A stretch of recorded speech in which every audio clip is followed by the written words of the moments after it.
अच्छा, अगर मैं तुमसे कहूं कि लंबाई के क्रम में बताओ, तो सबसे पहले मिलेगी गोदावरी, सबसे लंबी है इन सभी नदियों में।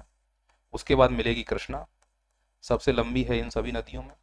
उसके बाद है महानदी, सबसे लंबी है इन सभी नदियों में। और फिर है कावेरी, और लास्ट में बची तुम्हारी स्वर्ण रेखा।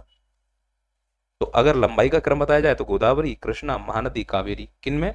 इन सब में। उत्तर से दक्षिण पूछा जाए तो स्वर्ण रेखा, महानदी, गोदावरी, कृष्णा और कावेरी। तो ये पैटर्न है एमपीपीएससी का। लंबाई पूछेगा तो ये लंबाई लिख दी हमने, उत्तर दक्षिण पूछेगा तो ये सीक्वेंस लिख दिया। शर्त ये है कि ये केवल पूर्वी घाट्स के संबंध में है, और अगर पूरे प्रायद्वीपीय भारत में देखा जाएगा तो सीक्वेंस चेंज हो जाएगा। पर ऐसे प्रश्न नहीं बनेंगे। अगर पूरे प्रायद्वीप भारत में 3 नदियों का सीक्वेंस पूछा जाए तो सबसे बड़ी गोदावरी, उसके बाद कृष्णा और फिर है नर्मदा। लंबाई की दृष्टि से प्रायद्वीप भारत की सबसे लंबी नदी कौन सी है? तो गोदावरी। दूसरे नंबर की लंबी नदी कौन सी है? कृष्णा। और तीसरे नंबर की लंबी नदी कौन सी है? नर्मदा। पूरे प्रायद्वीपीय भारत को लेकर देखें तो। और अगर पूर्वी घाट में देखेंगे तो ये वाला सीक्वेंस रहेगा। आप बोलो ये बात मेरी समझ में आ रही है?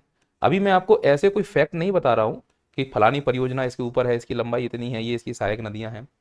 पहले मैं आपको ये समझाने का प्रयास कर रहा हूँ कि मोटे मोटे जो प्रश्न कहाँ से बनते हैं और तुम कहाँ गलती कर सकते हो। अब इससे मिलते जुलते प्रश्न नहीं बना लो। जैसे वो क्या प्रश्न पूछ देगा, आप लोग एक बार इसको मन से निहार लो। चलो जवाब दो। कृष्णा नदी डोली प्राप्त नहीं होती है, बताओ कहाँ प्राप्त नहीं होगी? Option A Karnataka, option B Kerala, option C Madhya Pradesh, और ऑप्शन डी आंध्र प्रदेश।